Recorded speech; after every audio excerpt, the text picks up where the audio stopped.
welcome to the farm. Good to be here. So today I have with me my friend, President Dean Collins, the president of Point University, and we have a little bit of a history over the last couple of years. We do. We'll talk about that here in a minute, but why don't you tell our listeners a little bit about yourself and who you are and what you do? Yeah, well, that's sometimes hard to do. The older you get, there's more to tell, so it's hard to decide what to do. So I'm a son, I'm a father, I'm a follower of Jesus, I'm a husband, I'm a grandparent, I'm a college president, maybe in that order. The priorities are the priorities. Grew up in Tampa, Florida. I have 5 brothers.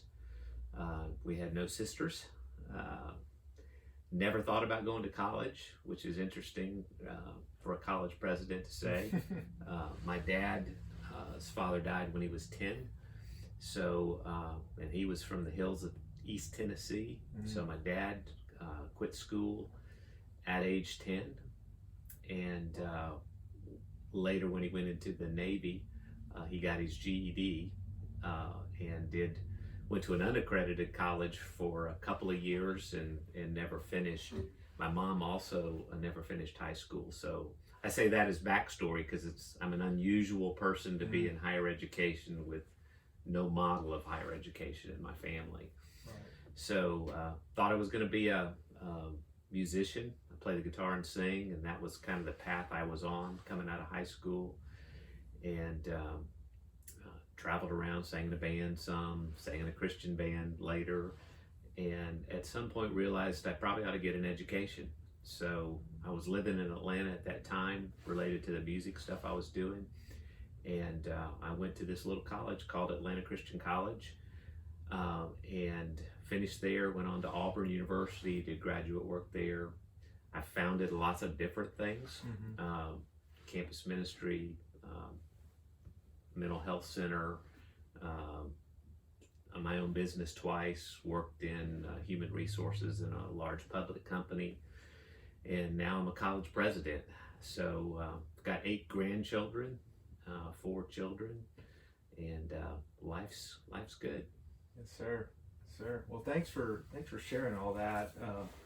I've got to know each other pretty well over the last couple years, and why don't we just talk about that, like how we got connected, and before we kind of jump into this idea that I proposed to you earlier, just to talk about your thoughts around the seasonal growth mindset.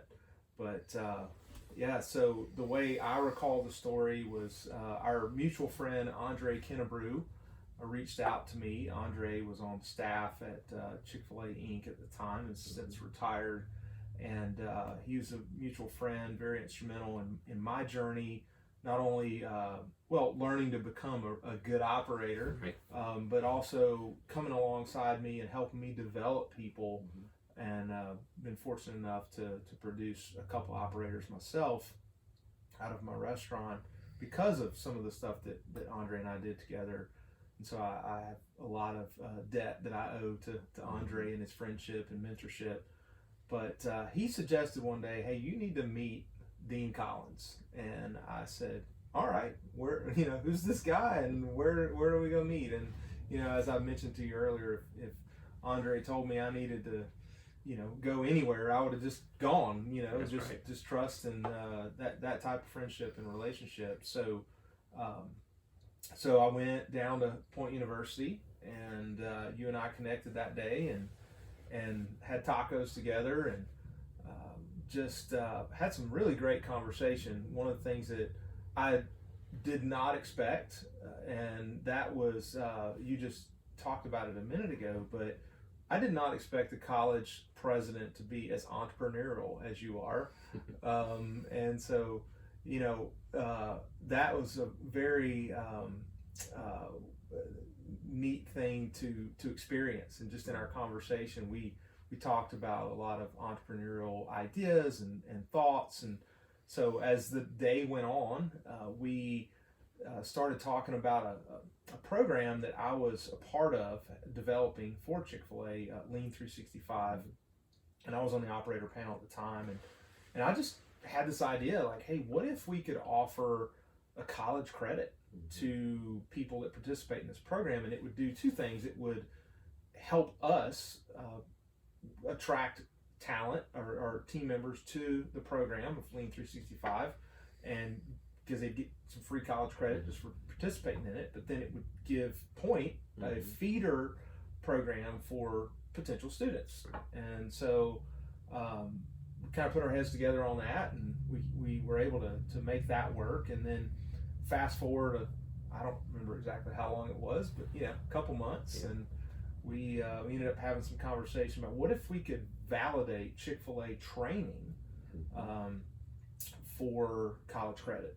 And I don't know that I want to record this for all the world to hear, but I'll just say that sometimes I do things that just do it and ask for forgiveness later, right? And so I have a dean of an academic dean of college of a college, a university, on my staff at Chick-fil-A Rockmart, who was able to go in and kind of validate all of our Chick-fil-A training and pathway training, and so because of that, it's an accredited program that you guys were able to go in and accredit and validate, and so now our team members can receive an entire semester's worth of credit just for completing the training that they have to do anyway. Right.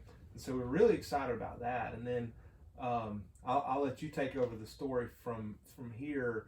I just asked you one day, I said, would it be possible for us to be able to just say, like, hey, if you come work for me, you can go to school for free. Right. And I think that prompted your thought process. And then let's talk about where it went from there. Yeah. Well, in the higher education right now, it's a really tough season. We'll get into seasons. Yes. And college presidents are figuring out that you better be creating or figuring out how to do education differently. And I've been at that a while because it was from a small university that had some struggles, and we were trying to figure out how to stay in the game, how to get in the game, how to change things. And so our conversation got me thinking, not just about trying to figure out what learning objectives you're teaching that I can validate, but how could we really provide a debt-free education for a team member or an employee if you're in another business. And as I noodled on that,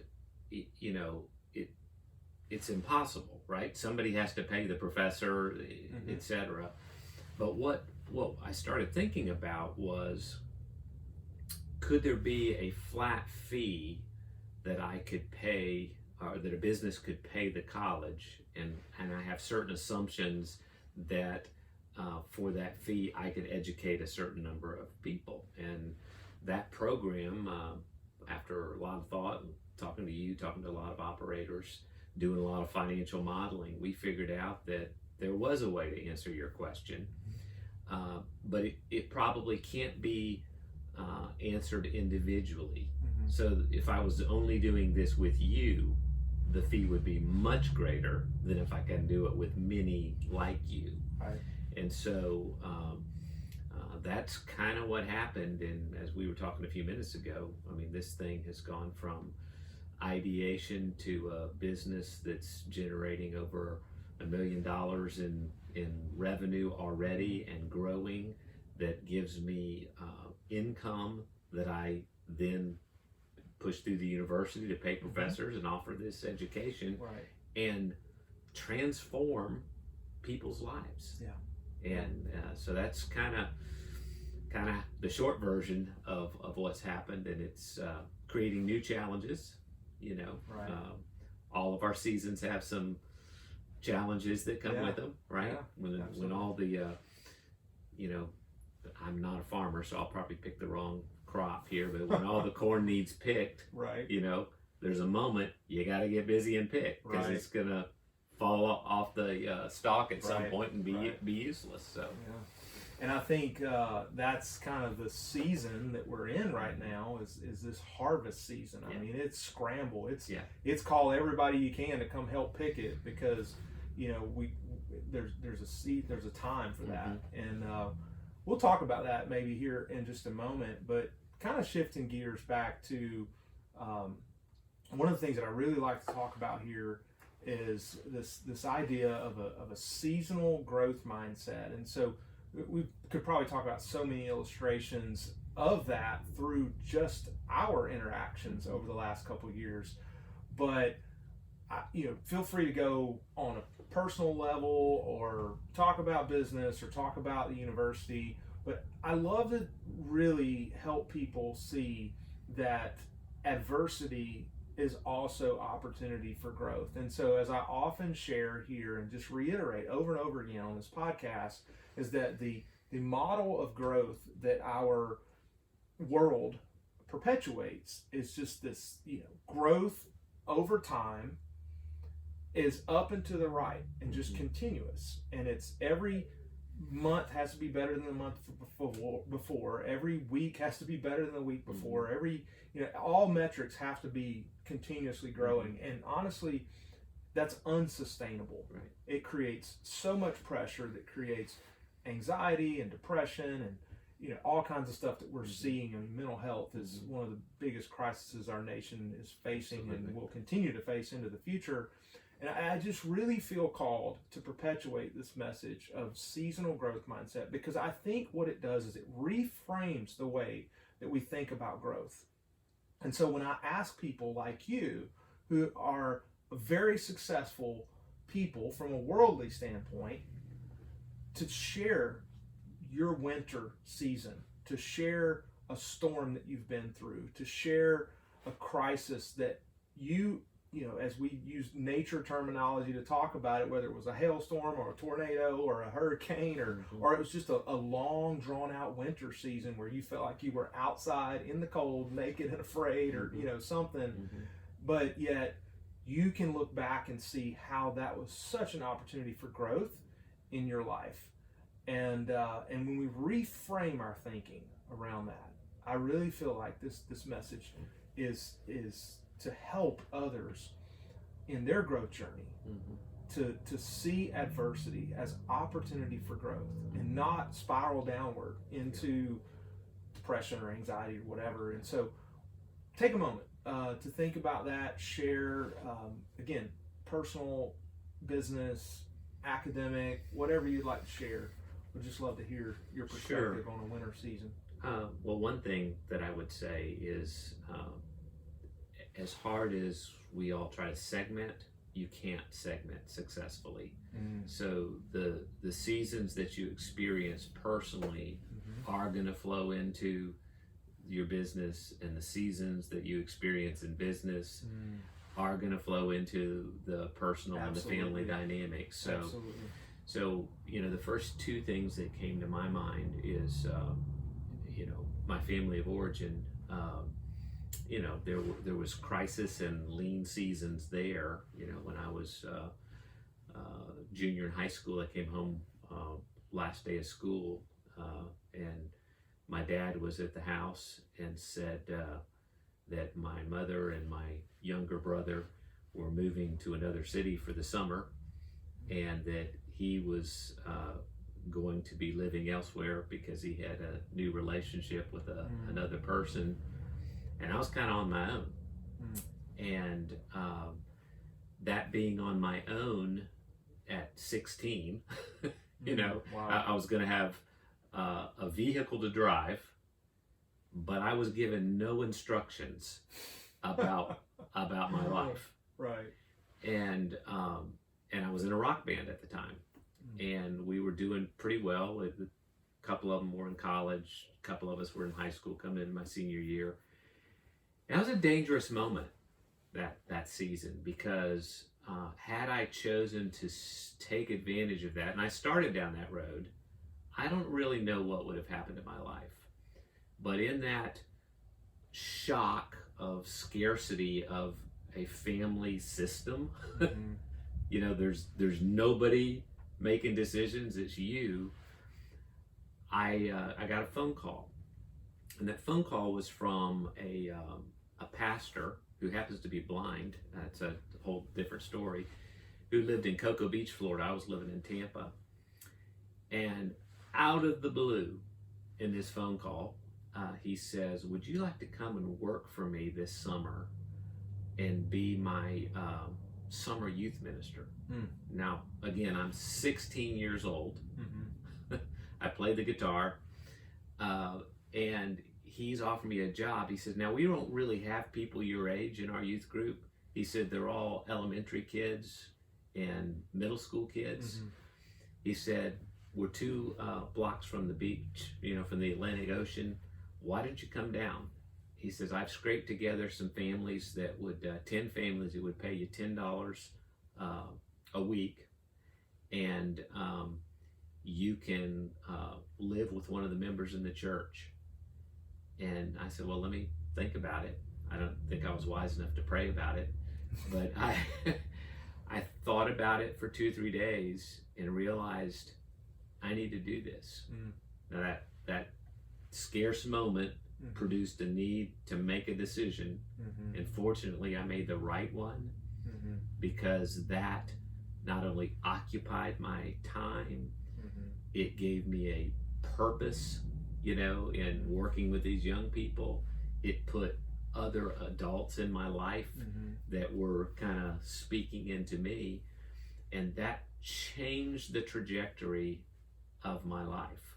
But I don't know that any of those things, or maybe even what I'm doing today, would have happened had that scarce, barren, fearful moment when you realize you're on your own. So that's the first thing that came to my mind. The second thing is similar, and it does relate to business. So I was running the counseling center. I had founded it, had a medical director. We had about 15 therapists. We were in 6 different locations around Atlanta. And I was doing that full time, but part of what I was doing is a little bit of coaching and training of executives who had come to me initially because of the therapy sort of thing. And there was a new CEO of a software company in Atlanta that was probably doing about 60 million in revenue at the time. And he asked me to be his executive coach. And I don't say no to friends. And I said, "Okay, I'm not exactly sure what this is, but I'll do this." And I started leading him through, as a part of what we were doing. He's a spiritual man. He's a Christian. He wanted some spiritual development. How do I run my business as a believer? And I was leading him through this book, a workbook called Experiencing God. And there's Henry Blackaby, right? Yeah, Blackaby. And there's a chapter in there that talks about the crisis of belief. And I'm kind of going at this with him, and he looked at me and he said, "I think you're having a crisis of belief." And I said, "Excuse me?" And he said, you have this nonprofit business that you're running." He said, "And I think you're kind of hiding there in a way." He said, "And I think if you would be willing to step out and step into the business world, dealing with people like me, the amount of influence you could have in the kingdom would be dramatically different." But I had to decide to either stay with the mental health thing and the counseling thing, or take this leap of faith into something he was describing that I didn't know what it even looked like, what that would mean. And I did pray about that one. And about a week later, I resigned from my role as executive director. Told my board that I feel like God's calling me over here. I had no income other than he was willing to pay me a contract fee to help something in his business. And that move that I made led to me later becoming an executive in another company. And all of the business training and the flourishing of that season of my life happened again in this isolated, dark moment of a single decision that I had to make stepping out in faith. Wow. Yeah. So I could certainly extrapolate some of the key growth things that happen there, but to our listeners, which I don't know if there's 3 people listening to this or 100, it doesn't matter to me. I don't even look at the metrics. But for those that are listening, what would you say to them that are just those lessons that when you're faced with those moments, what is it that they need to do to help them make the right decision? Yeah, well, one, understand that you're going to face those moments. They might not be exactly like my moment, but there are going to be empty, scary, barren moments where you are alone and you're the only person that could make the decision. And when those moments happen, one needs to pause and one needs to pray and one needs to look to God's word, to help inform. But you cannot choose to not decide. You still have to make a decision, and know that when you make that decision, the Lord will go. He goes with you. He never abandons you. I was thinking about the story of Joshua just the other day, and when they were about to go into the promised land, the promise was that every step that he took was going to be new ground that the children of Israel were going to have. Well, they didn't have the ground yet, and they were never going to get the ground unless they took the step. And so you pray, you seek, but you do. You have to take the step. Recently, I was talking to someone, and I said, clarity comes through taking the step of faith. The clarity doesn't come waiting for some magic picture to be drawn. This is how you do it. You have to take the step. I don't know if that made sense. That's good. Yeah. Sometimes it's just that step of faith. And so thanks for sharing. Yeah. Thanks for being a little transparent and vulnerable here. No problem. So we'll pick another season. Okay. So your choice, spring, summer, fall. What do you want to talk about? Well, I think harvest is is that summer or fall? Depends on what you're growing, right? Yeah, for the most part, we'll call it fall. So, yeah. So flourishing, it also creates crises, right? Because you plant, but you have no guarantee of what the production value that those seeds bring, because different weather events happen. You mess up with your fertilizer or your pest control or something, and it alters your crop. But if you have this big old crop, your problem isn't over. In fact, it requires action again, and it often requires some long hours and some teamwork and some bringing others into the conversation, or you can't get it harvested. And in the program we were talking about just a minute ago, that's the moment we're in, where there's so much interest in educating employees, not only so that I can keep them, but I can develop them.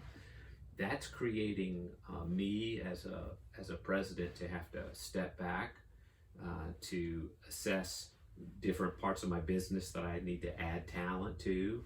It requires that I'm willing to ask questions, because I don't have all the answers for this moment. We were together with some other of your friends this morning, thinking about what are some of the things we've got to sort through in order to accommodate this growth. So, be careful what you ask for and dream about, because it might happen, and it might happen quicker than you realize it, and you're going to need somebody else. Anybody that thinks they can run their business or run their family in isolation is a fool. That's a foolish thing. You have to open up and bring together the community of people that you trust to help harvest. Yeah. So what I hear you saying, and it's just such a great point, and it's illustrated in our friendship and our relationship. It's like, just relationships are the key, and community. Not so lesson for those that are out there, younger folks listening, like, not burning bridges. Oh, yeah.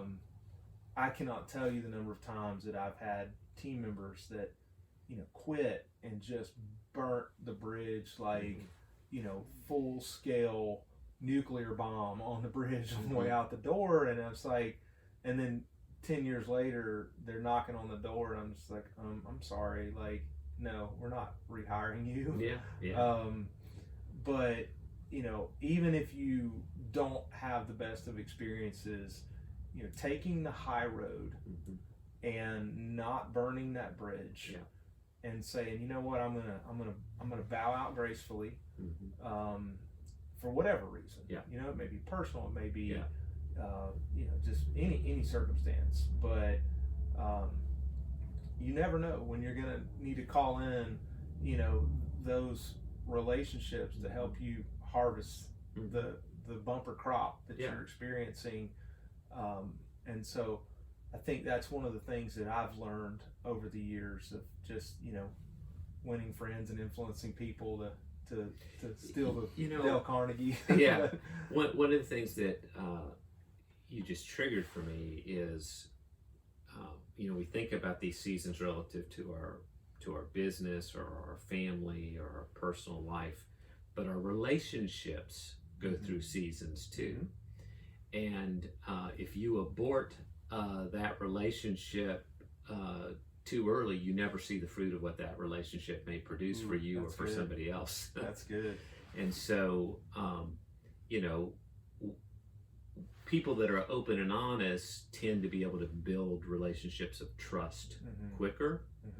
And so for you and I, that happened because, we both knew the Lord. We had a common friend that we trusted. So we kind of had the jump start. But that first meeting, we were planting seeds. We didn't know what those seeds were. We had no idea we'd be sitting here today. That's right. We had no picture. Right. But I was investing in you. Because I remember the first question I asked you was, when you came to my office, is, what's the biggest problem you're having in your business? And you said, it's the turnover I have of my team members, and in particular when they go away to college. So I engaged in the seed of, how do I help you solve that problem? But I didn't know the answer, and you didn't know the answer. And now, a couple years later, there's been, we went from spring to summer, and now we're in harvest. It's been accelerated, right? And I think it would be wise for anybody that is listening to understand, to nurture the seeds of the friendships and relationships they're building, because they're going to grow something. Yes. And if you're not careful, they're going to grow some weeds if you don't choose your friends well. Yes. I love that thought. And I'll just, to add to that, like, I think for me, I would rather extend trust and be taken advantage of than live a life that's so closed off and not extending trust that I don't build relationships. And so for me, I would tell you that living in that way with, somewhat of an abundance mindset. You talked about scarcity earlier, like those that spiral into that scarcity mindset due to any circumstance could potentially do that. But, they tend to live closed off and so protective, and they build these walls of protection around themselves that they don't open up, and they don't foster and cultivate friendships and those seeds of relationship, because they're so afraid of getting hurt. And I've been hurt, I've been burned, Sure. but I can count on really probably one hand the number of times that I've really been burnt in a Mhm. relationship, and it only happens once. Like, Yeah. like you're only going to burn me once, and then I'm just not. I'm not going to give you another opportunity to do it. Right. So I'm going to approach that relationship with the, just the thought and the perspective that this could grow something, Mhm. and this could produce fruit, Mhm. and be a little transparent and vulnerable Yeah. in that. So, any final closing thoughts? Yeah, I think kind of tagging off of what you just said, these seasons of flourishing are not sustainable. I mean, so once you have a harvest, that's not the end. Mhm. Yeah. In fact, in the harvest, there's going to be new challenges, new moments of scarcity, either shortage of workers, shortage of something, you Yeah. know. And so be open to the reality that life is a continuous process until we take our last breath. Mm. And by the way, that's not your last breath, it's just the last one here, right? Right. So don't get discouraged when seasons of flourishing happen and you still have a difficulty. That's just part of how things work. Yeah. And we can get through that. So Absolutely.